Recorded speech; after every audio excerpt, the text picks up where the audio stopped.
कुलधरा एक खौफनाक अतीत का सबूत बन के खड़ा है।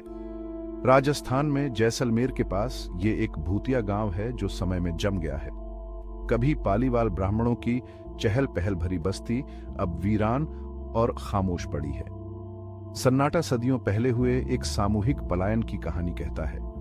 एक ऐसा रहस्य छोड़ गया है जो आज तक बना हुआ है। कुलधरा की कहानी समृद्धि, अत्याचार और एक श्राप की कहानी है जिसने लोगों को पीढ़ियों तक दूर रखा है। यह गांव समय बीतने और नियति को आकार देने वाली अनदेखी ताकतों की याद दिलाता है। ढहती संरचनाएं जो कभी जीवन और हंसी से भरी थीं, अब केवल हवा की फुसफुसाहट का घर हैं। कुलधरा एक ऐसी जगह है जहां इतिहास और रहस्य आपस में जुड़े हुए हैं, जो यात्रियों और भूतों की तलाश करने वालों गोस्ट हंटर्स को अपनी ओर खींचते हैं। कुलधरा की स्थापना 13वीं शताब्दी में पालीवाल ब्राह्मणों ने की थी, जो एक समृद्ध समुदाय था जो अपने कृषि कौशल और व्यावसायिक कौशल के लिए जाना जाता था। ग्रामीण अपनी फसलों, विशेष रूप से तरबूज को बंजर रेगिस्तानी भूमि में उगाने की अपनी विशेषज्ञता के लिए जाने जाते थे। उन्होंने एक उन्नत सिंचाई प्रणाली और एक संपन्न व्यापार नेटवर्क स्थापित किया था, जिससे कुलधरा रेगिस्तान में एक समृद्ध नखलिस्तान बन गया। पाली वालों ने अपने धन और परिष्कृत स्वाद का प्रदर्शन करते हुए जटिल नक्काशी और सुंदर आंगनों के साथ प्रभावशाली हवेलियां या हवेली का निर्माण किया। कुलधरा में जीवन सदियों तक शांतिपूर्ण और समृद्ध रहा। ग्रामीण सद्भाव में रहते थे। उनके दिन कृषि, व्यापार और सामुदायिक समारोहों की लय से भरे होते थे। संकरी गलियों में खेलते बच्चों की हंसी, रसोई से मसालों की महक और महिलाओं की पोशाक के चटकीले रंग कभी हवा में तैरते थे। यह गांव अपने लोगों के लचीलेपन और सरलता का प्रमाण था, जिन्होंने एक कठोर परिदृश्य को एक संपन्न समुदाय में बदल दिया था। जैसलमेर के दीवान या मंत्री सलीम सिंह के आगमन से कुलधरा की शांति भंग हो गई।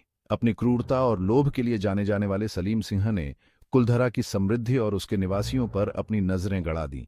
उसने ग्रामीणों पर अत्यधिक कर लगाए, जिससे उनकी मेहनत की कमाई खत्म हो गई। किंवदंती है कि सलीम सिंह कुलधरा की एक युवती की सुंदरता पर भी मोहित हो गया था। वासना और ग्रामीणों के रीति रिवाजों के प्रति उपेक्षा से प्रेरित होकर उसने उसे अपना बनाने का फैसला किया।